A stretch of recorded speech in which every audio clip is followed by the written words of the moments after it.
سديدا يصلح لكم أعمالكم ويغفر لكم ذنوبكم ومن يطع الله ورسوله فقد فاز فوزا عظيما. أما بعد فإن خير الحديث كتاب الله وخير الهدي هدي محمد صلى الله عليه وسلم وشر الأمور محدثاتها وكل محدثة بدعة وكل بدعة ضلالة والضلالة في النار. اللهم صل على محمد وعلى آل محمد كما صليت على إبراهيم وعلى آل إبراهيم إنك حميد مجيد. اللهم بارك على محمد وعلى آل محمد كما باركت على إبراهيم وعلى آل إبراهيم إنك حميد مجيد. رب اشرح لي صدري ويسر لي أمري واحلل عقدة من لساني يفقهوا قولي رب زدني علما.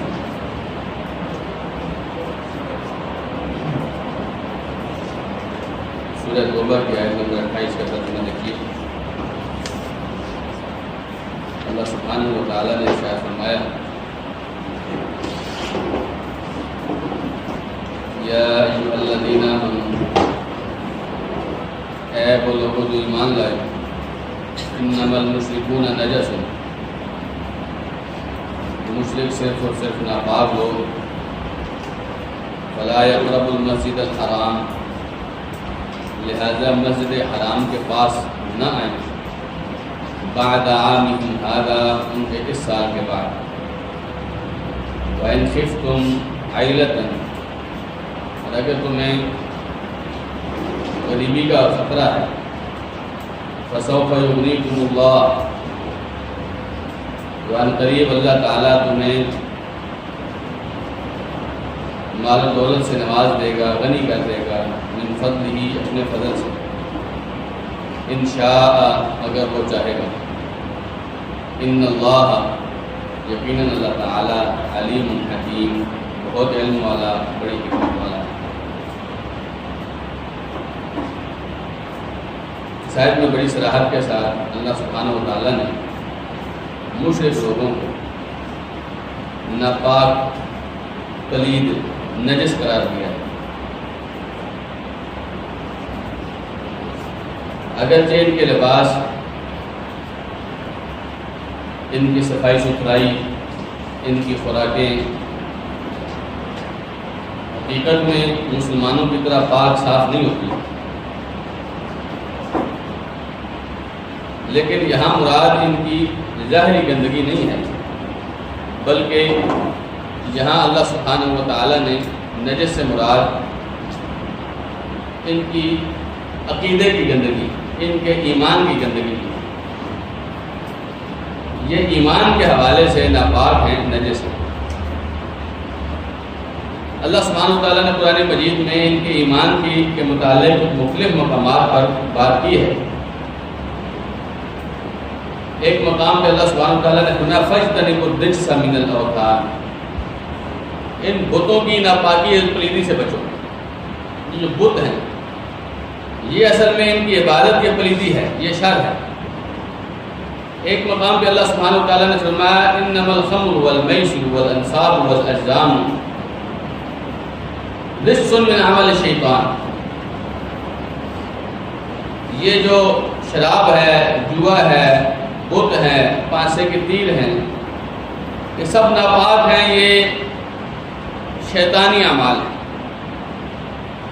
تو ان بتوں اور ان کی عبادت کو، ان کی عبادت کرنے والوں کو اللہ سبحانہ وتعالیٰ نے ناپاک قرار دیا.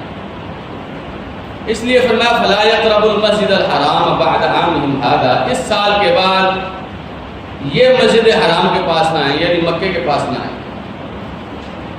اس سال ان کو اجازت ہے، اور یہ وہی اعلان ہے جو ہم نے شروع میں ذکر کیا تھا.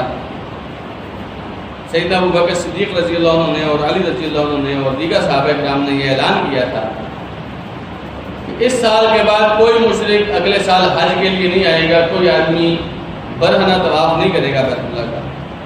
اس سال کی اجازت ہے، اگلے سال سے کوئی بھی مشرک وہ مسجد حرام کے پاس نہیں آئے.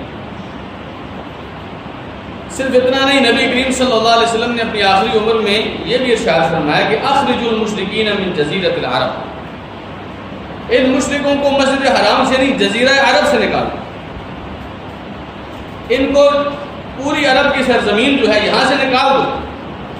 عرب کی سرزمین توحید کا گہوارہ بننے کے لیے ہے، یہ شرک کا گہوارہ نہیں بننی چاہیے. اس لیے نبی کریم صلی اللہ علیہ وسلم نے حکم دیا کہ ان لوگوں کو یہاں رہنے کی اجازت نہیں ہے، ان کو نکالو۔ صحابہ کرام نے پھر ان کو نکالا تھا۔ عمر بن عبدالعزیز رحمہ اللہ نے اسی آیت کو پیش نظر رکھ کر اپنے گورنروں کو یہ لکھ کے بھیجا تھا کہ کوئی کافر تمہاری مسجد میں داخل نہ ہو۔ مسجد اللہ کا گھر ہے اور یہاں کافروں اور مشرکوں اور منکروں کی کوئی جگہ نہیں۔ تو اللہ سبحانہ و تعالیٰ نے فرمایا فلا یقربوا المسجد الحرام بعد عامہم ھذا، اس سال کے بعد یہ مسجد حرام کے پاس نہ آئے۔ اچھا، جتنے لوگ ابھی تو مکہ اور مدینہ کے اندر مسلمان موجود تھے، لیکن حج کرنے کے لیے پورے عرب سے لوگ آیا کرتے تھے۔ اب جب ان لوگوں پر پابندی لگ گئی کہ یہ لوگ آئندہ نہیں آئیں گے، تو مسلمانوں کو یہ خدشہ ہوا کہ ان کے آنے سے مکے میں تجارت کا کام جاری تھا، لوگ سامان لے کے آتے تھے، لے کے جاتے تھے۔ مکے کی تجارت بڑی معروف تھی، حج کے دنوں میں پوری دنیا سے، پورے عرب سے لوگ آتے تھے، تو ظاہری بات ہے جہاں سب لوگ جمع ہوں گے وہاں بازار بھی بڑا لگے گا، اور مکے میں عکاظ وغیرہ کے کئی بازار بڑے مشہور بھی تھے۔ مسلمانوں کے دلوں میں یہ خدشہ ہوا کہ اب ہماری تجارت کا کیا بنے گا، ہم تو غریب ہو جائیں گے، پریشان ہو جائیں گے۔ تو اللہ سبحانہ و تعالیٰ نے فرمایا فَإِنْ خِفْتُمْ عَيْلَةً فَسَوْفَ يُغْنِيكُمُ اللَّهُ مِنْ فَضْلِهِ، اگر تمہیں اس بات کا ڈر ہے کہ تم لوگ فقیر ہو جاؤ گے تو اللہ سبحانہ و تعالیٰ تمہیں اپنے فضل سے عنقریب غنی کر دے گا۔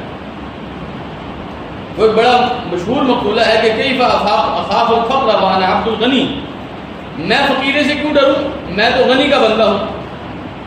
تو اللہ سبحانہ و تعالیٰ کے ناموں میں سے ایک غنی ہے، اور اللہ سبحانہ و تعالیٰ آپ کو بھی غنی کر دے گا اگر آپ اللہ کے احکامات کو مانیں گے۔ تو اس بات سے ڈرنے کی کوئی ضرورت نہیں کہ آپ دیکھ رہے ہیں کہ دکانیں بند ہو گئی ہیں، بازار بند ہو گیا، تو ہم کھائیں گے کہاں سے، پئیں گے کہاں سے۔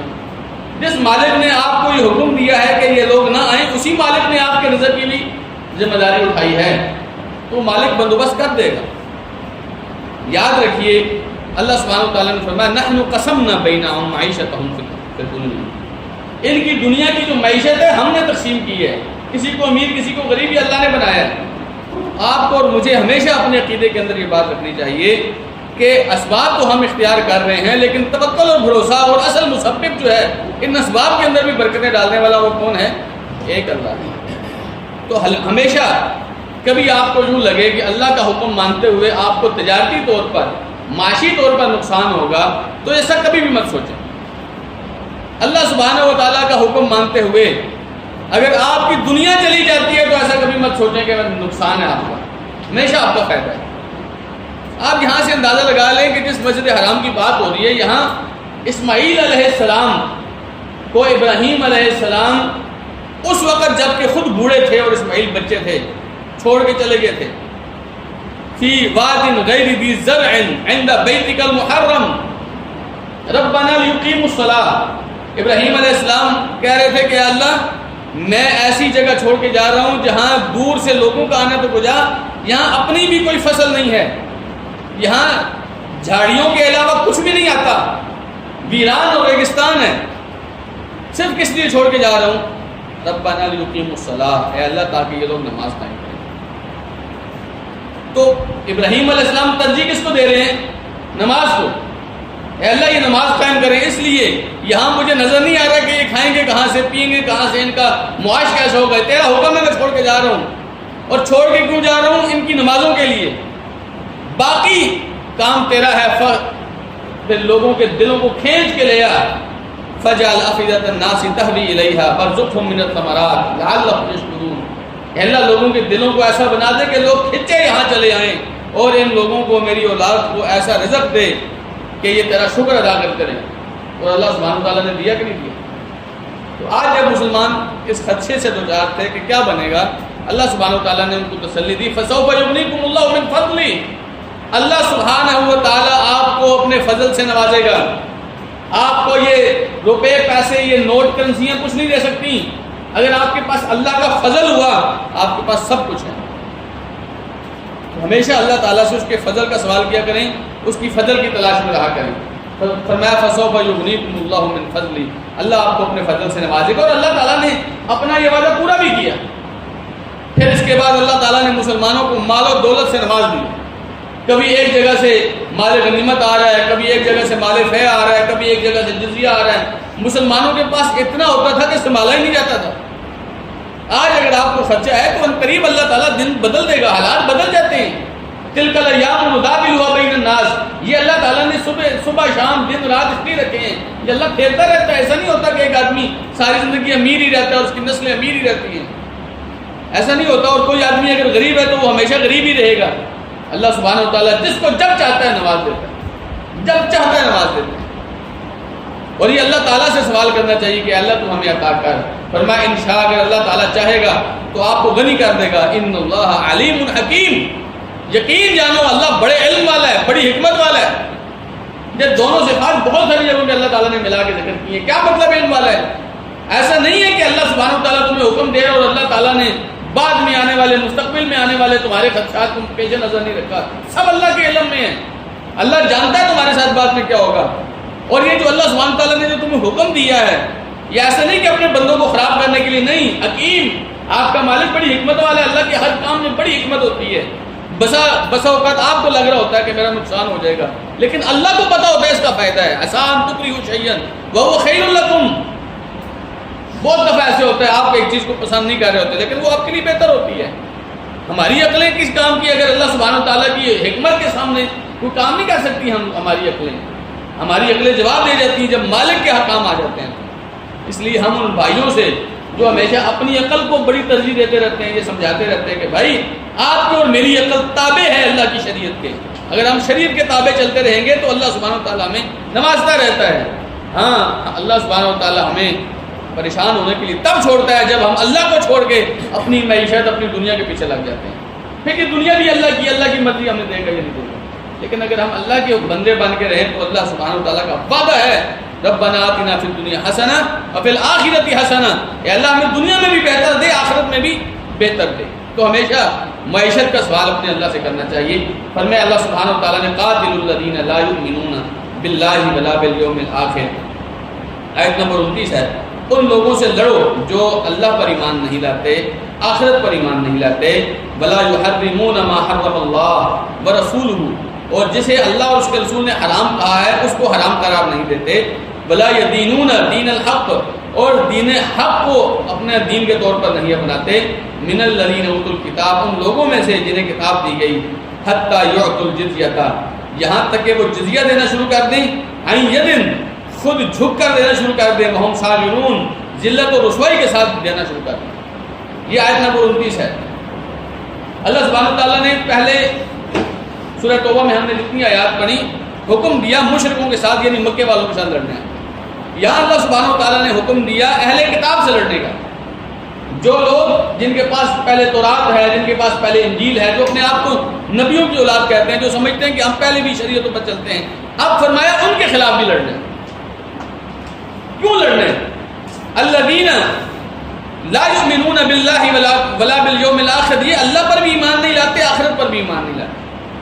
یہاں تھوڑی دیر کے لیے اپنے آپ کو ٹیسٹ کیجیے. کیا ایسا ہے کہ یہودی اللہ کو نہیں مانتے تھے، یا عیسائی اللہ کو نہیں مانتے تھے، یا یہودیوں کو آخرت کی فکر نہیں تھی؟ نہیں، ایسا نہیں ہے.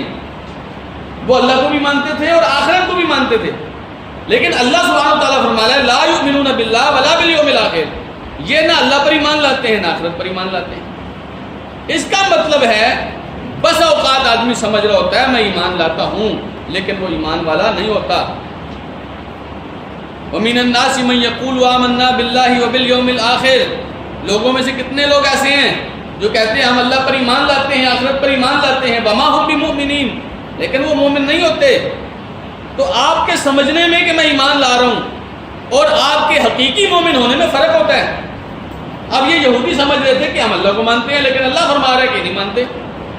یہ سمجھ رہے تھے کہ آخرت کو مانتے ہیں لیکن اللہ فرما رہا ہے کہ نہیں مانتے. کیوں؟ اس لیے کہ اللہ سبحانہ و تعالیٰ کو ماننے کا جو طریقہ انہوں نے اپنایا ہوا ہے وہ طریقہ غلط ہے. جس طرح یہ مانتے ہیں حقیقت میں اللہ سبحانہ و تعالیٰ پر ایمان اس طرح کا نہیں ہوتا. اللہ پر ایمان تو یہ تھا کہ رسول صلی اللہ علیہ وسلم سے پوچھا جائے ایمان کیا ہے، ایمان کیسے لاتے ہیں.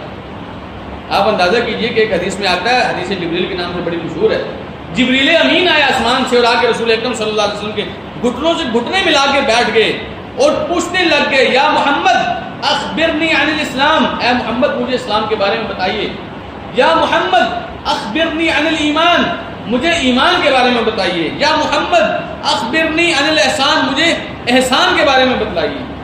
تو یہ سوال پوچھتے رہنا چاہیے تاکہ ایسا نہ ہو آپ سمجھ رہے ہو کہ میں مومن ہوں اور آپ مومن نہ ہوں، اور ہمارے پاس تو کوئی چانس ہی نہیں ہے. اگر ہم اسی 2 نمبر ایمان پر مر گئے جو ہم سمجھ رہے ہیں کہ ہم مومن ہیں اور حقیقت میں نہ ہوئے، تو قیامت والے دن ہم کیا لے کے جائیں گے؟ تو یہ یہودی یہ سمجھ رہے تھے کہ ہم اللہ پر ایمان لاتے ہیں، لیکن اللہ سبحانہ و تعالیٰ پر جس طرح ایمان لانا چاہیے تھا نہیں لاتے تھے. مثلا اللہ پر ایمان لانے کے ساتھ شرک کرتے تھے، اور اللہ تعالیٰ شرک والے کا تو کوئی عمل قبول نہیں کرتا. نماز قبول نہیں، روزہ قبول نہیں، حج قبول نہیں، تو ایمان کیسے قبول ہے؟ اسی طریقے سے وہ کہتے تھے ہم آخرت کو مانتے ہیں لیکن آخرت کی تیاری نہیں کی، آخرت سے ڈرتے نہیں. اللہ سبحانہ و تعالیٰ نے ایک مقام پر والذین آمنوا مشفقون منها، آخرت کی تیاری، آخرت کو طلب وہ کرتے ہیں، جی لے آؤ، جی قیامت لے آؤ، قیامت لے آؤ، وہ کرتے ہیں جو ایمان نہیں لاتے. جو ایمان لاتے ہیں آخرت پر وہ ڈرتے رہتے ہیں آخرت سے. میرا آخرت میں کیا بنے گا؟ میں آخرت میں اللہ کے سامنے کیسے جواب دوں گا؟ میرا میزان میں ترازو جب اعمال تولے جائیں گے تو میرا کیا بنے گا؟ پل صراط سے گزر ہوگا تو میرا کیا بنے گا؟ ایمان تو اس کو کہتے ہیں. آپ کو یقین ہوتا کہ میں نے آخرت کے مراحل سے گزرنا ہے، آپ کی ساری زندگی اس ڈر سے گزرتی میرا آخرت میں کیا بنے گا. لیکن آپ کہتے ہیں زبان سے کہنے سے کیا ہوتا ہے؟ زبان سے کہہ بھی دیا لا الہ تو کیا حاصل، دل و نگاہ مسلمان ہی تو کچھ بھی نہیں. تو وہ سمجھتے تھے کہ ہم ایمان لاتے ہیں. اللہ سبحانہ و تعالیٰ فرما رہا ہے لا یؤمنون باللہ ولا بالیوم الاخر، نہ یہ اللہ پر ایمان لاتے ہیں نہ آخرت پر ایمان لاتے ہیں. اچھا، اور ان کے کیا گناہ کیوں لڑنے ان سے؟ ولا یحرمون ما حرم اللہ ورسولہ، جن جن چیزوں کو اللہ اس کے رسول نے حرام قرار دیا ہے ان چیزوں کو حرام نہیں قرار دیتے. اللہ اس کے رسول صلی اللہ علیہ وسلم نے کئی چیزیں حرام قرار دی ہیں، یہ کہتے ہیں نہیں جائز ہے. ہمارے ہاں بھی بہت سارے ایسے مفتی، بہت سارے ایسے اسکالر، بہت سارے ایسے لوگ ہیں جو ان چیزوں کو جو اللہ نے اور اس کے رسول نے حرام قرار دیے حلال قرار دے دیں. ہمارے ایک بڑے مفتی صاحب ہیں، بڑے ٹی ویوں پر آتے ہیں، لوگ ان کو بڑا اسکالر سمجھتے ہیں اور کہتے ہیں کہ موسیقی حلال ہے، جائز ہے، کوئی مسئلہ نہیں. اور نبی کریم صلی اللہ علیہ وسلم نے فرمایا مجھے اللہ نے بھیجا ہی اس لیے ہے کہ موسیقی کی حلال توڑ دوں. اب یہ سراسر ٹکراؤ ہے. یہ حضرت صاحب سمجھ رہے ہیں کہ میں ایمان والا ہوں، لیکن جن چیزوں کو اللہ نے حرام قرار دیا ہے ان کو حرام قرار نہیں دیتے. اللہ سبحانہ و تعالیٰ نے ان کے اوپر خنزیر، یہودیوں کے اوپر بھی، عیسائیوں کے اوپر بھی حرام قرار دیا. یہ نہیں مانتے اس کو حرام. تو اگر آپ کی اور میں وہ چیز جو اللہ نے حرام قرار دی ہے اس کو حلال مانتے ہیں، یا وہ جو حلال قرار دی ہے اس کو حرام مانتے ہیں، تو سمجھیے میں مشرک اور کافر ہوں، مسلمان نہیں ہو سکتا. اس لیے کہ اللہ پر ایمان لانے کا مطلب ہے جیسے اللہ فرما رہا ہے اس کو اسی طرح مانا جائے، اس کے علاوہ کوئی چارہ نہیں ہے. ما كان للمؤمنين والمؤمنات اذا قضى الله ورسوله امرا ان يكون لهم الخيارة من امرهم. کسی مومن مرد کے لیے، کسی مومن عورت کے لیے جائز نہیں ہے جب اللہ ایک چیز کا فیصلہ کر دے، اللہ کا رسول ایک چیز کا فیصلہ کر دے، تو پھر ان کے پاس اختیار باقی رہ جائے کہ ماننا کہ نہیں ماننا. ارے بھائی اس کے بعد اختیار نہیں ہے، لازم ہے کہ ماننا ہے. اس کے بعد آپ اور میں یہ نہیں سوچ سکتے کہ نہیں بھی مانا تو کیا ہو گیا. ایسی بات ہے ہی نہیں مسلمانوں کے. تو اللہ سبحانہ تعالیٰ نے فرمایا ان کا ایک اصول یہ ہے کہ جن چیزوں کو اللہ نے حرام قرار دیا ہے یہ حرام نہیں مانتے. ولا یدینون دین الحق، دین حق کو بھی تسلیم نہیں کرتے. مانتے ہیں دین صحیح ہے لیکن نہیں مانتے، اس پر چلتے نہیں ہیں. اللہ سبحانہ تعالیٰ نے رسول اکرم صلی اللہ علیہ وسلم سے فرمایا کہ یعرفونہ کما یعرفون ابناءہم، یہ محمد رسول اللہ صلی اللہ علیہ وسلم کو اللہ کا سچا رسول اس طرح پہچانتے ہیں جس طرح اپنے بچوں کو پہچانتے ہیں. آپ میں سے کون ایسا ہے جو اپنے بچے کو دیکھ کر کہے کہ یہ میرا بچہ نہیں ہے جی؟ اپنے بچوں کو کون نہیں پہچانتا؟ تو جس طرح آپ اور میں اپنے بچوں کی پہچان رکھتے ہیں کہ یہ میرا ہے، 1000 بچے ہیں ان میں سے اپنے بچے کی خوشبو آ جاتی ہے بندے کو، اسی طرح ان لوگوں کو پکا یقین تھا کہ یہ محمد صلی اللہ علیہ وسلم وہی رسول ہے جو تورات میں لکھی ہوئی ہے، لیکن نہیں مانتے تھے. عیسیٰ علیہ السلام نے تو نام لے کر فرمایا وَمُصَدِّقًا بِرَسُولٍ يَأْتِي وَمُبَشِّرًا بِرَسُولٍ يَأْتِي مِن بَعْدِهِ مِن بَعْدِ اسْمُهُ أَحْمَدُ، میں ایسے رسول کی خوشخبری دینے آیا ہوں جو میرے بعد آئے گا، اس کا نام احمد ہوگا. فَلَمَّا جَاءَهُم بِالْبَيِّنَاتِ قَالُوا هَذَا سِحْرٌ مُبِينٌ، جب وہ محمد صلی اللہ علیہ وسلم، احمد صلی اللہ علیہ وسلم وہ خوشخبریاں لے کے آئے، وہ دلیلیں لے کے آئے، تو کہتے ہیں نہیں یہ تو جادو ہے. تو مطلب یہ ہے دین حق کو مانتے پہچانتے تو ہیں لیکن دین کو اپنا نہیں رہے ہیں، دین کو مان نہیں رہے ہیں، دین کی تابعداری نہیں کر رہے ہیں۔ جب یہ دین کی تابعداری نہیں کر رہے ہیں تو ان کے ساتھ لڑنا ہے۔ یہ 4 وجوہات ذکر کی ہیں۔ ایک تو اللہ پر ایمان نہیں لاتے، آخرت پر ایمان نہیں لاتے، جن چیزوں کو اللہ نے حرام کرا دیا ان کو حرام نہیں کہتے، جن کو اللہ سبحانہ و تعالیٰ نے جو دین دیا ہے اس دین حق کو مانتے نہیں ہیں۔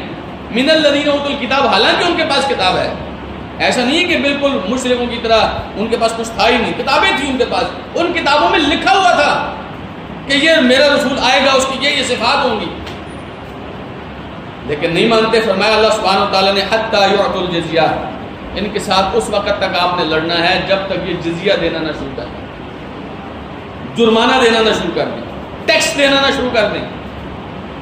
جب تک یہ ٹیکس نہیں دیتے، جزیہ نہیں دیتے رہنے کا، آپ نے ان کے ساتھ لڑنا ہے۔ یہ ٹیکس دینا یہ مسلمانوں کی ان شرطوں میں سے ایک تھا جو شرطیں مسلمان کسی کافر کے ساتھ جب لڑائی ہوتی تھی تو رکھتے تھے۔ پہلی بات یہ کرتے تھے، مسلمان ہم تم سے لڑنے نہیں آئے، اگر تم مسلمان ہو جاؤ تو تم ہماری طرح کے مسلمان ہو، ہمارے بھائی ہو۔ بڑی معقول بات تھی، جس دین کی ہم بات کرتے ہیں، اللہ اس کے رسول صلی اللہ علیہ وسلم کی، توحید کی، نبی کریم صلی اللہ علیہ وسلم کی، ختم نبوت کی جو بات ہم کر رہے ہیں، اگر تم بھی اس کی گواہی دے دو تو تم ہمارے بھائی ہو، فرق ہی ختم ہو جاتا ہے، لڑنے کی کیا کوئی ضرورت نہیں ہے۔ اگر یہ نہیں کر رہے تو پھر ایسے کرو، زمین جو ہے یہ اللہ کی زمین ہے، زمین کس کی ہے؟ اللہ کی ہے، اور اللہ سے کہوں گا اس زمین کا وارث بناؤں گا۔ اب اللہ سبحانہ و تعالیٰ جب زمین کا وارث بنا رہا ہے اہل ایمان کو، تو تمہیں زمین پر ایسے رہنے کی اجازت نہیں ہے، تم اہل ایمان کو ٹیکس دو۔ اگر جزیہ قبول کرتے ہو تو ٹھیک ہے، ہم لڑائی پھر بھی تم سے نہیں کرتے، تم سے جزیہ لیں گے، تمہاری جانیں، تمہارا مال، تمہاری عزتیں ہماری ذمہ داری ہوگی۔ کوئی کافر، کوئی مسلمان تمہاری جان پر، تمہارے مال پر، تمہاری عزت پر ہاتھ نہیں ڈال سکے گا، ہم اس کی حفاظت کریں گے۔ اگر جزیہ نہیں دیتے تو پھر آؤ تلوار تمہارا اور ہمارا فیصلہ کریں۔ یہ جو درمیانی شرط تھی جزیہ، اللہ سبحانہ تعالیٰ نے فرمایا ان سے لڑو جب تک یہ جزیہ نہ دے دیں۔ اگر یہ جزیہ قبول کر لیں، ٹیکس قبول کر لیں، تمہیں خراج دینا شروع کر دیں تو تب ان کے ساتھ لڑائی نہیں کرنی، پھر ان کو امان دیں گے۔ عن یدن، اپنے ہاتھوں سے دیں، وہم صاغرون، ذلیل ہو کر دیں، تمہارے سامنے جھک کر دیں، انہیں عزت کی کوئی ضرورت نہیں ہے دینے کی، یہ ذلیل ہیں، عزتیں تو اللہ اس کے رسول کے لیے، اہل ایمان کے لیے ہیں، تو ان کے پاس عزت نہیں ہے۔ جب تم ان سے جزیہ لوگے تو یہ جھکے ہوئے ہوں گے۔ یہاں آپ اندازہ لگائیے اسلام کی نرمی کا، اسلام کے علاوہ بہت سارے لوگوں نے ویسے بھی غلبہ پایا، لیکن جب بھی کوئی قوم غلبہ پاتی تھی دوسری قوم کا ملیہ میٹ کر دیتی تھی، ان کو بالکل جڑ سے اکھاڑ دیتی تھی۔ یہ جب فتح بیت المقدس کیا عیسائیوں نے، بیت المقدس کو مسلمانوں کے ہاتھوں سے لیا، وہاں تاریخی روایات میں آتا ہے کہ مسلمانوں کے خون سے ان کے گھٹنے ٹوٹ جاتے تھے۔ جب اندلس کو، یہ اسپین کو لیا مسلمانوں سے، مسلمانوں کا بالکل خاتمہ کر دیا ان لوگوں نے وہاں سے۔ لیکن جب مسلمان فتح پاتے تھے تو ایسے نہیں ہوتا تھا، مسلمان ان کو آپشن دیتے تھے، آپ ہمارے بھائیوں کی طرح رہیں گے، ہم حفاظت کریں گے آپ کی عزت کی، آپ کی جان کی، بس آپ اس کا ہمیں خراج دیں گے۔ آپ اندازہ کیجئے ہندوستان پر مسلمانوں نے 1000 سے زیادہ حکومت کی، لیکن پھر بھی مسلمانوں نے کسی کو تلوار کے زور پر مسلمان نہیں کیا۔ یہ نہیں کہ تمہیں مار دوں گا اگر مسلمان نہیں ہوئے، ایسا نہیں تھا، تمہارے پاس اور بھی آپشن ہے، یہاں جھک کر رہو، جزیہ دو۔ اگر وہ اس کو قبول کر لیتے ہیں مسلمانوں کے ساتھ لڑائی نہیں کرتے تھے۔ اسی لیے آپ دیکھتے ہیں ہندو آج بھی ہندوستان میں 1000 سال مسلمانوں کی حکومت کے باوجود ہندو پھر بھی زیادہ ہیں، کیونکہ مسلمانوں نے ان کو مجبور نہیں کیا۔ تو اللہ سبحانہ و تعالیٰ نے فرمایا ان کے ساتھ قتال کرنا، اور قتال کب تک کرنا ہے؟ جب تک یہ جزیہ نہ دیں۔ اچھا، جزیے کے بارے میں یہ بات یاد رکھیے، نبی کریم صلی اللہ علیہ وسلم نے اہل کتاب سے جزیہ لینے کا یہاں جیسے قرآن مجید میں ہے حکم دیا ہے۔ اسی طرح صحیح بخاری میں آتا ہے کہ نبی کریم صلی اللہ علیہ وسلم نے آج کے پجاری مجوسیوں سے بھی جزیہ لیا۔ تو بعض علماء کرام کے نزدیک مجوسیوں اور اہل کتاب سے جزیہ لیا جا سکتا ہے، اس کے علاوہ کسی کافر سے جزیہ نہیں لیا جا سکتا۔ بعض علماء کے نزدیک سارے کافر جتنے بھی ہیں اگر وہ جزیہ دینے پر راضی ہوتے ہیں ان سے جزیہ لے لیں اور ان کو امان دیں۔ بعض علماء کہتے ہیں کہ نہیں، جو عرب کے لوگ ہیں ان سے جزیہ نہیں لیا جائے گا، ان کے ساتھ یا یہ مسلمان ہوں گے یا ان کو ختم کر دیا جائے گا، یا ایسے ہے کہ جو عرب کے باہر کے لوگ ہیں ان سے جزیہ لے لیں گے، کیونکہ مجوسی جو تھے وہ ایرانی تھے، ان سے جزیہ لے لیا تھا، اور باقی لوگوں سے جزیہ لیں گے، عرب کے لوگوں سے جزیہ نہیں لیں گے۔ جزیہ کی مقدار نبی کریم صلی اللہ علیہ وسلم نے جب معاذ رضی اللہ عنہ کو یمن کا گورنر بنایا تو نبی علیہ السلام نے معاذ سے فرمایا کہ معاذ، وہاں عیسائی لوگ آباد تھے یمن کے اندر، تو نبی علیہ السلام نے فرمایا کہ ہر بالغ آدمی سے سال کے بعد 1 دینار لینا ہے۔ دینار سونے کا ایک سکہ ہوتا تھا جسے ہم اردو میں اشرفی بھی بولتے ہیں۔ سال کے بعد 1 دینار لینا ہے، اگر کوئی 1 دینار نہ دے سکے تو یمن کے اندر چونکہ کپڑے کی صنعت تھی، آپ نے فرمایا اس کے بدلے کپڑے لے لینا ان سے، معافری چادریں ان سے لے لینا، اگر وہ دے دیں، اگر وہ دینار دینا چاہیں تو دینار دیں گے اور نہ دینا چاہیں تو کپڑے دے دیں گے۔ یہ صرف ایک بالغ کام کرنے والے مرد کے اوپر تھا، بچوں کے اوپر کوئی جزیہ نہیں تھا، بوڑھوں کے اوپر کوئی جزیہ نہیں تھا، راہبوں کے اوپر کوئی جزیہ نہیں تھا، صرف ان لوگوں کے اوپر جو کام کرنے والے لوگ تھے جن کی آمدنی آتی تھی، ان سے نبی کریم صلی اللہ علیہ وسلم نے سال کے بعد 1 سونے کا دینار لیا۔ وہ کس وجہ سے؟ کہ یہ اللہ سبحانہ تعالیٰ کا حکم ہے۔ اچھا، یہ لوگ جب جزیہ دے دیتے ہیں تو یہ ہمارے ذمی یا معاہد کہلاتے ہیں۔ ذمی مطلب اب یہ ہمارے ذمے کے اندر ہیں، اب ہم ذمہ دار ہیں ان کے۔ ایسے لوگوں کے بارے میں نبی کریم صلی اللہ علیہ وسلم نے فرمایا، جو آدمی کسی ذمی یا معاہد کو قتل کرے گا، جس کے ساتھ ہمارا معاہدہ ہے یا جس سے ہم ٹیکس لے رہے ہیں، ان کو قتل کرے گا، جنت کی خوشبو نہیں پا سکے گا۔ اگر ناحق کسی ایسے آدمی کو قتل کیا ہے، آپ نے فرمایا جنت کی خوشبو نہیں پا سکے۔ کیوں؟ کیونکہ اللہ سبحانہ و تعالیٰ کا نام لے کر تم نے اللہ کے دین کو سامنے رکھ کر ان سے ٹیکس لیا اور ذمہ داری اٹھائی تھی کہ ہم تمہاری جان، مال، عزت کی حفاظت کریں گے۔ اب جب ہمارے بندے نے تمہیں قتل کیا ہے تو تمہیں زیب نہیں دیتا تھا کہ اللہ کے عہد کو توڑتے؟ ایسے آدمی کو قیامت کے دن اللہ تعالیٰ جنت کی خوشبو سے بھی محروم کر دے گا۔ تو ایسے کام کرنے سے بچنا چاہیے جہاں اللہ اس کے رسول صلی اللہ علیہ وسلم کی عہد کی پامالی ہوتی ہے۔ اب آگے اللہ سبحانہ تعالیٰ نے فرمایا جو ان کی بڑی دشمنی کی وجہ ہے وہ کیا ہے؟ فرمایا وقالت الیہود، یہودی کہتے ہیں، آیت نمبر 30 دیکھیے، یہودی کہتے ہیں عزیر ابن اللہ، عزیر علیہ السلام اللہ کے بیٹے ہیں۔ وقالت النصارى، اور عیسائی کہتے ہیں المسیح ابن اللہ، مسیح علیہ السلام یعنی عیسیٰ علیہ السلام وہ اللہ کے بیٹے ہیں۔ ذالک قولہم بافواہہم، یہ ان کے منہ کی باتیں ہیں، یضاہئون قول الذین کفروا من قبل، یہ اسی طرح کی باتیں ہیں جو پہلے کافر لوگوں نے کی تھی۔ قاتلہم اللہ، اللہ تعالیٰ ان کو برباد کرے، انا یؤفکون، کہاں بہکائے جاتے ہیں۔ تو یہودی کیا کہتے تھے؟ عزیر علیہ السلام کو اللہ کا بیٹا کہتے۔ عزیر علیہ السلام کو تورات بڑی عصبت تھی، تورات بڑی یاد تھی، فر تورات پڑھتے تھے عزیر علیہ السلام۔ تو ان لوگوں کو سمجھ آتی تھی، یہ سمجھتے تھے کہ شاید عزیر علیہ السلام یہ اللہ کا بیٹا ہے۔ اسی طرح عیسائی عیسیٰ علیہ السلام کو اللہ کا بیٹا قرار دیتے۔ ان کے عقیدے میں 3 چیزیں بڑی مقدس تھیں، باپ یعنی اللہ سبحانہ و تعالیٰ، بیٹا یعنی عیسیٰ علیہ السلام، اور روح القدس یعنی جبریل علیہ السلام۔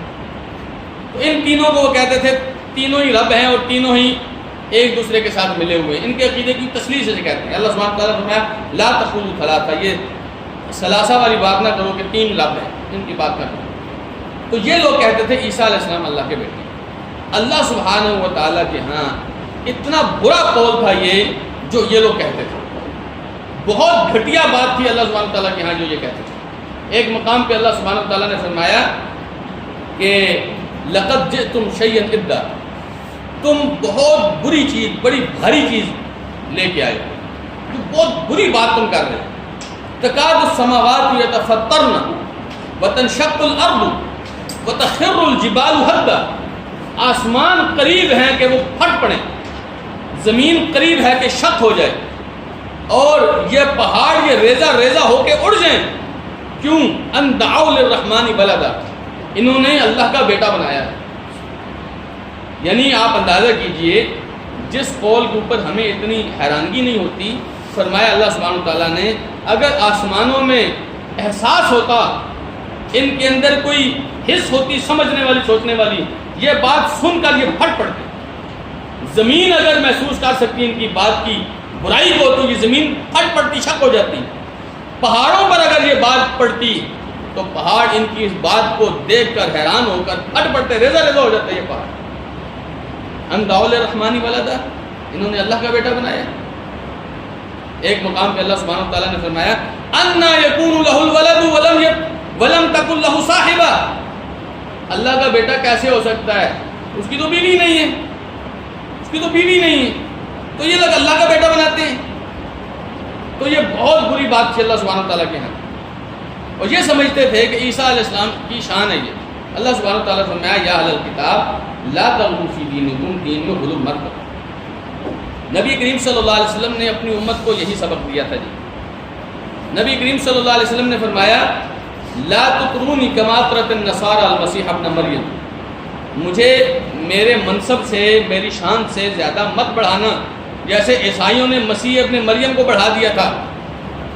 فقالوا ابن اللہ، وہ کہتے تھے عیسیٰ علیہ السلام اللہ کا بیٹا ہے، فرمایا میرے ساتھ ایسا مت کرنا، فإنما انا عبد اللہ ورسولہ، کیونکہ میں اللہ کا بندہ ہوں اور اس کا رسول ہوں۔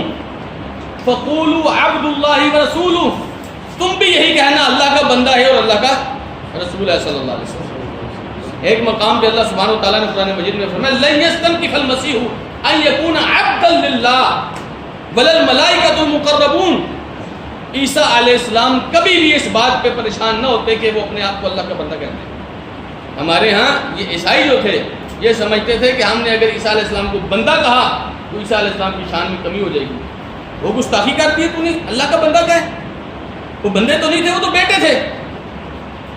یہ میں ساری باتیں اس لیے کر رہا ہوں کہ آگے مسلمانوں کی کچھ حال میں نے بیان کرنی ہے۔ اللہ سبحانہ وتعالیٰ نے فرمایا لن یستنکف المسیح ان یکون عبدا للہ، سورہ نساء کے آخری رکوع کی آیت۔ کبھی بری نہ لگتی کہ وہ اللہ کا بیٹا بنتا، ولا الملائکۃ المقربون، نہ کسی قریبی فرشتے کو یہ بات بری لگتی ہے، وہ کبھی تیوری نہیں چڑھائیں گے اس بات پہ کہ تم نے مجھے اللہ کا بندہ کیوں کہا۔ یہاں پر جیسے عیسائیوں نے اللہ کا بیٹا کہا ہے اور اللہ سبحانہ وتعالیٰ ان کے اوپر اتنا غصہ ہے، اسی طرح مسلمانوں نے کیا کہا، نور من نور اللہ، محمد صلی اللہ علیہ وسلم اللہ کے نور میں سے نور، نور من نور اللہ، یہ اللہ کے نور میں سے نور۔ سبحان اللہ، کیا ان کے پاس اللہ کی کتاب کی کوئی آیت ہے، رسول اکرم صلی اللہ علیہ وسلم کی کوئی حدیث ہے اپنے پاس سے؟ اگر اللہ سبحانہ وتعالیٰ اپنا بیٹا برداشت نہیں کر رہا تو اپنا ٹکڑا کیسے برداشت کرے گا کہ میرا ٹکڑا کوئی اور بھی ہے؟ آپ اندازہ کیجیے۔ اور ہمارے ہاں یہی بحث چلتی ہے کہ آپ نبی علیہ السلام کو نور نہیں مانتے، آپ گستاخ ہیں۔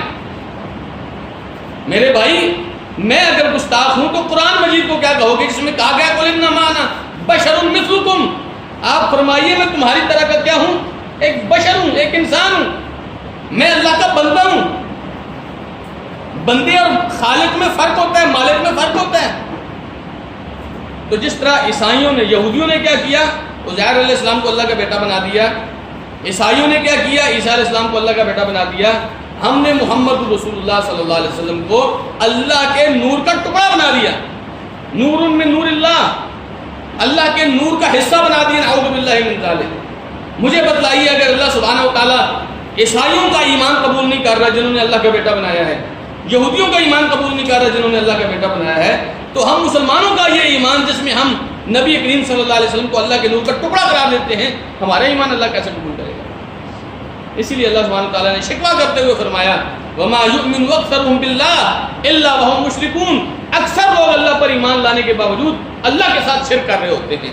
ہم نے بھی یہی کام کیا، اللہ کو مانتے ہیں، اللہ کے رسول کو مانتے ہیں، لیکن اسی رسول کو اللہ کا شریک بنا دیا ہم صلی اللہ علیہ وسلم۔ نبی کریم صلی اللہ علیہ وسلم اس شراکت داری کو اتنا ناپسند کرتے تھے، اب ڈانٹ دیتے تھے لوگوں کو، پھر ہمارے یہاں چلتا ہے۔ تو یاد رکھیے ہمیشہ کہ نبی کریم صلی اللہ علیہ وسلم کی شان اللہ تعالیٰ سے زیادہ بہتر نہ کوئی جانتا ہے، نہ وہ کوئی بیان کر سکتا ہے۔ اور اللہ سبحانہ و تعالیٰ نے اپنے رسول کو اپنا بندہ، بشر، انسان قرار دیا ہے۔ اللہ سبحانہ و تعالیٰ کا نہ وہ بیٹا ہے، لم یلد ولم یولد، نہ اللہ سبحانہ و تعالیٰ کسی کا بیٹا ہے، ولم یکن لہ کفوا احد۔ آپ اللہ سبحانہ و تعالیٰ کے نور کا حصہ قرار نہ دیں، اللہ کے جیسا کوئی نہیں ہو سکتا، اللہ کا ہم سر، اس کی برابری کا کوئی نہیں ہو سکتا۔ تو اللہ سبحانہ و تعالیٰ نے فرمایا ذالک قولہم فی افواہہم، یہ صرف ان کے منہ کی باتیں ہیں، منہ میں جو آتا ہے وہ پھول آتا ہے کہہ دیتے ہیں یہ لوگ، زبان ہلاتے ہوئے کتنی دیر لگتی ہے جی، ان کے منہ میں جیسی بکواس آتی ہے کر جاتے ہیں، اتنا بھی خیال نہیں کرتے کہ اللہ سبحانہ و تعالیٰ کی توحید میں فرق پڑے گا، اللہ کی شان میں گستاخی ہو جائے گی۔ تم رسول اللہ صلی اللہ علیہ وسلم کی گستاخی سے ڈرتے ڈرتے اللہ کی گستاخی کر بیٹھتے ہو۔ ذالک قولہم بافواہہم، فرمایا یہ ان کے منہ کی باتیں ہیں، کوئی دلیل نہیں ان کے پاس قرآن میں سے، کوئی دلیل نہیں ان کے پاس حدیث میں سے، کوئی دلیل نہیں ان کے پاس صحابہ کرام سے، کوئی دلیل نہیں ان کے پاس۔ اللہ سبحانہ و تعالیٰ نے ایک مقام پہ فرمایا قل ہاتوا برہانکم ان کنتم صادقین ایتونی بکتاب من قبل ھذا، کوئی کتاب لے کے آؤ، مجھے بتاؤ کہ کس کتاب میں لکھا ہے کہ نبی کریم صلی اللہ علیہ وسلم اللہ کے نور میں سے نور ہے، او اثارۃ من علم، چلو تمہارے پاس کتاب کی آیت نہیں ہے، کوئی حدیث لے آؤ، کوئی علمی بات لے آؤ، کچھ تو لے آؤ۔ اگر آپ کے پاس کچھ بھی نہیں ہے تو ایسی بات کیوں کرتے ہیں جس کی آپ کے پاس دلیل نہیں ہے؟ اللہ سبحانہ و تعالیٰ نے تو اپنے پیارے پیغمبر کو فرمایا وَلَا تَقْفُ مَا لَيْسَ لَكَ بِهِ عِلْمٌ، جہاں آپ کے پاس علم نہ ہو وہاں آپ زیادہ آگے مت جانے کی کوشش کریں، وہاں بحث مباحثہ چھوڑ دیں جہاں آپ کے پاس علم ہی نہیں ہے۔ آپ کس طرح بات کریں گے کسی کے ساتھ؟ تو مسلمان ہمیشہ دلیل کے اوپر مبنی بات کرتا ہے، منہ میں جو کچھ ہے مسلمان نہیں کہتا ہے۔ اسی لیے نبی کریم صلی اللہ علیہ وسلم نے فرمایا من صمت نجا، جو آدمی خاموش ہو گیا وہ بچ جائے گا، نجات پا جائے گا۔ آپ اندازہ کیجئے نبی کریم صلی اللہ علیہ وسلم بیت اللہ میں بیٹھے ہوتے تھے اور مشرک طواف کے دوران جو تلبیہ پڑھتے تھے کیا پڑھتے تھے؟ لبیک اللہم لبیک، اے میرے اللہ میں حاضر ہوں، لبیک لا شریک لک لبیک، میں حاضر ہوں تیرا کوئی شریک نہیں، میں حاضر ہوں۔ نبی کریم صلی اللہ علیہ وسلم اتنے جوش سے اٹھتے تھے، آپ فرماتے تھے قطن قطن، بس کر دو یہاں پر، بس کر دو یہاں پر۔ پیارے پیغمبر صلی اللہ علیہ وسلم نہایت ڈھانٹ کے ان کو کہتے تھے بس کر، لیکن وہ ظالم پھر بھی بس نہیں کر، کہتے تھے الا شریکن، ایک شریک ہے، ایک شریک ہے۔ جب وہ اللہ کے رسول صلی اللہ علیہ وسلم کے سامنے اللہ کا شریک بناتے تھے تو ظلم کرنا۔ تو آج یاد رکھیے، میں اور آپ اگر اللہ کے حقوق کو نہ پہچانیں گے، اللہ کے رسول صلی اللہ علیہ وسلم کے حقوق کو نہیں پہچانیں گے تو کب پہچانیں گے؟ سورہ توبہ کی تفسیر پڑھنے کا اور کیا مقصد ہو سکتا ہے اگر ہم اللہ کی شان اور محمد رسول اللہ صلی اللہ علیہ وسلم کی شان کو نہ پہچانیں؟ فرمایا ذالک قولہم بافواہہم، یہ ان کے منہ کی باتیں ہیں، یضاہئون قول الذین کفروا من قبل، ان سے پہلے جن لوگوں نے کفر کیا ان کی طرح کی بات کر رہے ہیں۔ اس سے پتہ چلتا ہے کہ کافر ہمیشہ ایک ہی طرح کی بات کر رہے ہوتے ہیں، ہمیشہ کافر ایک ہی طرح کی دلیل دیتے ہیں۔ جیسے پہلے کفار کہتے تھے ما لہذا الرسول یمشی فی الاسواق یاکل الطعام ویمشی فی الاسواق، اس رسول کو دیکھو کھانا بھی ہماری طرح کا کھاتا ہے، بازاروں میں بھی ہماری طرح چل رہا ہوتا ہے، یہ کیسا رسول ہوا؟ ہیں جی ہمارے ہم یہی کہتے ہیں۔ اچھا جی نبی کریم صلی اللہ علیہ وسلم ہماری طرح کے انسان تھے تو پھر وہ نبی کیسے ہو گئے؟ تو اللہ سبحانہ و تعالیٰ نے قرآن مجید میں فرمایا یضاہئون قول الذین کفروا من قبل، ان سے پہلے بھی جو کافر آئے اسی طرح کی بات یہ یہودی عیسائی کر رہے ہیں۔ اس لیے اللہ سبحانہ و تعالیٰ نے فرمایا قاتلہم اللہ، اللہ تعالیٰ ان کو برباد کرے، انا یؤفکون، کہاں بہکائے جا رہے ہیں، کہاں یہ پھسلے جا رہے ہیں، کیوں یہ بات ماننے کے لیے تیار نہیں ہے؟ ان کی عقلوں پہ کون سے پردے پڑ گئے ہیں جی؟ قرآن مجید میں وضاحت کے ساتھ فرمایا میں انسان ہوں، یہ انسان ماننے کے لیے تیار نہیں ہے۔ قرآن مجید میں وضاحت کے ساتھ فرمایا میں اللہ کا بندہ ہوں، یہ اس طرح اللہ کا بندہ ماننے کے لیے تیار نہیں ہے۔ اللہ سبحانہ و تعالیٰ فرمایا قاتلہم اللہ، اللہ ان کو برباد کرے، انا یؤفکون، یہ کہاں بہکائے جا رہے ہیں۔ اچھا اب آئیے اس سبب کی طرف جس سبب سے یہ لوگ اتنے بڑے بڑے شرک کر جاتے ہیں۔ یہ باتیں بے سبب نہیں تھیں، کوئی بات تھی ان کے پیچھے، وہ کیا تھی؟ اللہ سبحانہ تعالیٰ نے وہ ذکر کیا ہے۔ آیت نمبر 31 دیکھیے، اتخذوا احبارہم، انہوں نے اپنے احبار کو بنا لیا ہے، ورہبانہم، اور اپنے رہبان کو، راہبوں کو، اربابا من دون اللہ، اللہ کے علاوہ رب بنا لیا ہے، بل مسیح ابن مریم، اور مسیح ابن مریم کو بھی بنا لیا ہے۔ وما امروا، اور انہیں حکم نہیں دیا گیا، الا لیعبدوا الہا واحدا، مگر یہ کہ یہ صرف ایک الہ، ایک معبود کی عبادت کرتے، لا الہ الا ہو، اس کے علاوہ کوئی معبود برحق نہیں ہے، سبحانہ عما یشرکون، وہ بہت پاک ہے اس چیز سے جو یہ اس کے ساتھ شریک بنا رہے ہیں۔ یہ وہ سبب ہے۔ عیسائیوں نے، یہودیوں نے کیا کیا؟ اپنے احبار کو، اپنے علماء کو، علم والے لوگوں کو اپنا رب بنا لیا۔ عیسائیوں نے کیا کیا؟ اپنے راہبوں کو اپنا رب بنا دیا۔ اب یہ علم والے لوگ ان کو جو کچھ کہہ رہے ہیں، یہ مولوی ان کو جو کچھ کہہ رہے ہیں، یہ راہب ان کو جو کچھ کہہ رہے ہیں ویسے مان رہے ہیں۔ یہ انہی لوگوں کی سکھائی ہوئی تعلیمات تھی کہ عیسیٰ علیہ السلام اللہ کے بیٹے ہیں، ان کے پاس حقیقت میں کوئی آیت نہیں تھی۔ یہ انہی راہبوں کی، انہی رہبان کی انہی احبار کی سکھائی ہوئی باتیں تھیں، وہ جیسا کہتے تھے یہ مان لیتے تھے، اور اسی چیز کو تو شرک کہتے ہیں۔ بات یہ ہے کہ اللہ سبحانہ و تعالیٰ کو ہم رب مانتے ہیں، اس کا کیا مطلب ہے؟ یعنی اب ہمارا رب ہمیں جو کچھ کہے گا ہم مانتے جائیں گے، ایسی بات ہے۔ رب اور کیا ہوتا ہے جی؟ الا لہ الخلق والامر، فرمایا یاد رکھو جس اللہ نے پیدا کیا ہے حکم بھی اسی کا چلے گا۔ بات سمجھ آئی ہے؟ تو رب ہونے کی 3 صفات ہوتی ہیں، ایک یہ کہ جس نے پیدا کیا ہے، دوسرا وہ جو مالک ہے، تیسرا وہ جس کا حکم چلتا ہے۔ تو رب بھی وہی ہے، مالک بھی وہی ہے، حکم بھی اسی کا چلتا ہے۔ تو جب ہم نے حکم کسی اور کا چلا دیا تو یہ شرک نہیں ہو گیا؟ قرآن مجید میں ایک مقام پہ اللہ سبحانہ وتعالیٰ نے اس کی وضاحت کی ہے، فرمایا ام لہم شرکاء شرعوا لهم من الدین ما لم یأذن بہ اللہ، کیا انہوں نے ایسے اپنے شریک بنا لیے ہیں جنہوں نے ان کے لیے وہ دین بنایا ہے جو دین اللہ نے نہیں اتارا۔ جب آپ اپنے دین کا سارا ٹھیکہ مولویوں کو دے دیں گے، علماء کو دے دیں گے، پیروں کو دے دیں گے، سرکاروں کو دے دیں گے، اور آپ قرآن میں کیا لکھا ہے اس کو نہیں پڑھیں گے، حدیث میں کیا لکھا ہے اس کو نہیں پڑھیں گے، تو مجھے بتلائیے مولوی جب آپ کو جیسا کہے گا آپ اس کو مانیں گے کہ نہیں مانیں گے؟ اور آج فرقوں میں اتنے زیادہ امت کیوں بٹی ہوئی ہے؟ ایک کہتا ہے میرا فلاں امام ہے، دوسرا کہتا ہے میرا فلاں ہے، تیسرا کہتا ہے میرا فلاں ہے۔ ارے بھائی تمہارے تو اپنے اپنے امام ہیں، تو بتاؤ اللہ نے قرآن کس کے لیے نازل کیا ہے جی؟ اللہ تعالیٰ نے اپنے رسول کو کیوں بھیجا ہے صلی اللہ علیہ وسلم؟ اگر آپ نے اور میں نے اماموں کی ماننی ہے تو اللہ نے اپنے رسول کو کیوں بھیجا؟ اللہ نے یہ کتاب ہمارے لیے کیوں نازل کی؟ رسول اکرم صلی اللہ علیہ وسلم کے صحابہ نے رسول اکرم صلی اللہ علیہ وسلم کی حدیثیں کیوں یاد کی تھی؟ سبحان اللہ۔ اصل جو وجہ ہے گمراہی کی وہ یہ ہے، شرک کی اصل وجہ کیا ہے، بدعات کی اصل وجہ کیا ہے، فرقے تفرقے کی اصل وجہ کیا ہے؟ ہم لوگوں نے اپنے مولویوں کو، اپنے پیروں کو، اپنی سرکاروں کو ٹھیکیدار بنا دیا دین کا، اور جب تک دین کا ٹھیکہ ان سے لے کے خود قرآن مجید کا مطالعہ نہیں کریں گے آپ کو صحیح دین تک یہ نہیں پہنچنے دیں گے۔ اسی لیے آپ کو روکتے ہیں کہ نہیں قرآن آپ خود نہیں پڑھ سکتے۔ اچھا جی کیوں نہیں پڑھ سکتے؟ آپ کے پاس علم ہی نہیں۔ اچھا جی میرے پاس علم نہیں ہے، تو وہ جو بکریوں کے چرواہے قرآن پڑھ کے قرآن سے ہدایت دیتے تھے ان کے پاس کہاں سے یونیورسٹیوں کی ڈگریاں تھیں؟ بات سمجھیے، اتخذوا احبارہم ورہبانہم اربابا من دون اللہ۔ یہاں عدی ابن حاتم رضی اللہ عنہ کی بڑی مشہور حدیث ہے، ترمذی وغیرہ میں شیخ البانی نے اس کو صحیح قرار دیا ہے، بعض علماء کرام نے، محقق اور جید علماء کرام نے اس کی سند کو ضعیف قرار دیا ہے، لیکن بعض علماء نے اس کو صحیح بھی قرار دیا، اس لیے میں آپ کے سامنے رکھتا ہوں دونوں باتیں سامنے رکھ کے کہ بعض نے صحیح کہا ہے بعض نے ضعیف کہا ہے۔ عدی ابن حاتم رضی اللہ عنہ کہتے ہیں میں نے جب یہ آیت سنی میں نے نبی کریم صلی اللہ علیہ وسلم سے عرض کیا، میں نے کہا اللہ کے رسول میں عیسائی تھا۔ عدی بن حاتم بیٹے تھے حاتم طائی کے، حاتم طائی بڑا مشہور سخی تھا، اور یہ عرب کے سخی لوگوں میں شمار ہوتا تھا، سب سے زیادہ سخی سخاوت اس کے اوپر ختم تھی حاتم طائی کے اوپر، لیکن وہ اسلام سے پہلے ہی فوت ہو گیا۔ اب عدی ابن حاتم رسول اکرم صلی اللہ علیہ وسلم کے غلام بن گئے، تو کہتے ہیں میں نے کہا اللہ کے رسول ہم عیسائی تھے، ہم نے کبھی اپنے احبار کو رہبان کو رب نہیں بنایا، تو اس آیت کا کیا مطلب ہے؟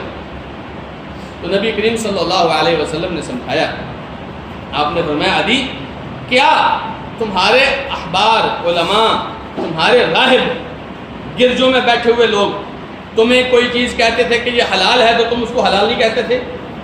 کہتے ہاں جی اس طرح تو ہوتا تھا۔ آپ نے فرمایا وہ کہتے تھے یہ حرام ہے تو تم اس کو حرام نہیں قرار دیتے تھے؟ کہتے ہیں جی یہ ہوتا تھا۔ تو نبی علیہ السلام نے فرمایا یہی تو رب بنانا ہے، مولوی تمہیں راہب تمہیں جو کہہ رہا ہے یہ حلال ہے، تم نہیں دیکھتے تھے اللہ نے کیا کہ نہیں کیا، تم کہتے ہیں ٹھیک ہے جی حلال ہے، وہ کہتے تھے حرام ہے، تم نہیں دیکھتے تھے کہ حلال ہے کہ حرام ہے، بس جی حضرت نے کہہ دیا تو حرام ہے۔ تو فرمایا نبی کریم صلی اللہ علیہ وسلم نے یہی تو رب بنانا ہوتا ہے، اور کیا رب بنانا ہوتا ہے؟ تو بات سمجھ میں آئی ہے؟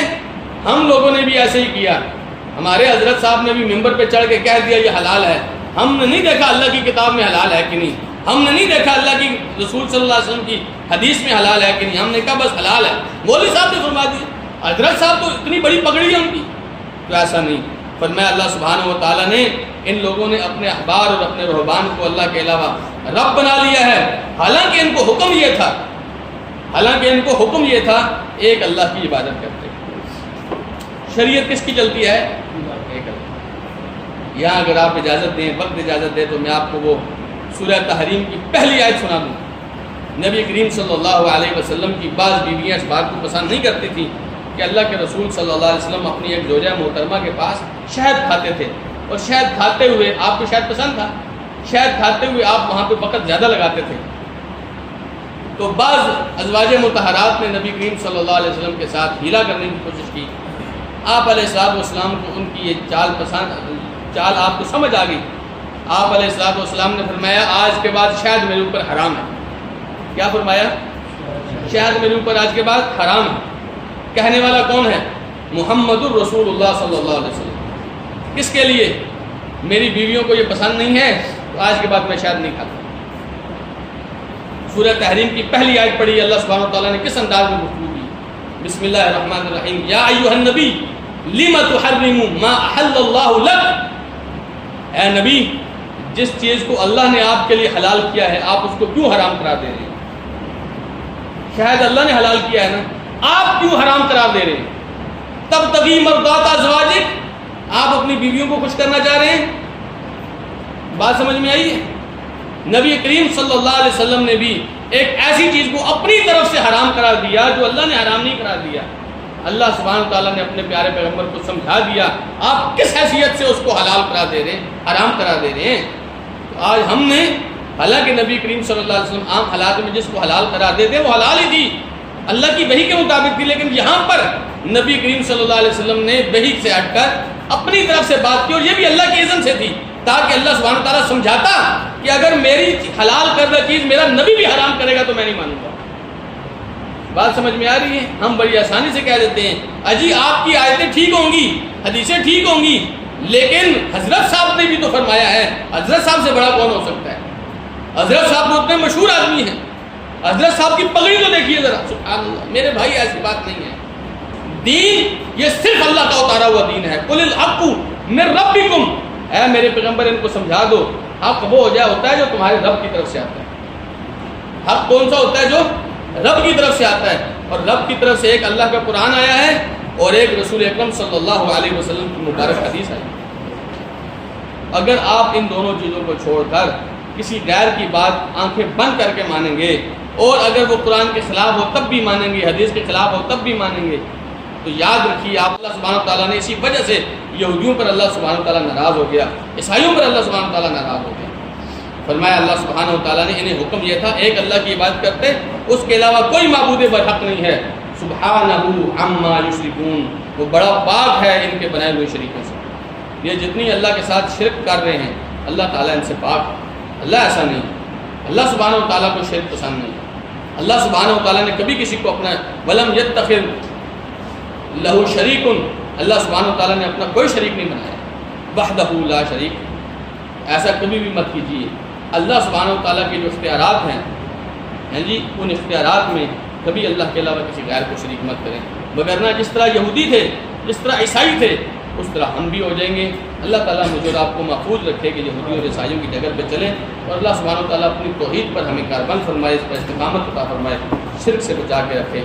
جزاکم اللہ خیرا، وآخر دعوانا الحمد للہ.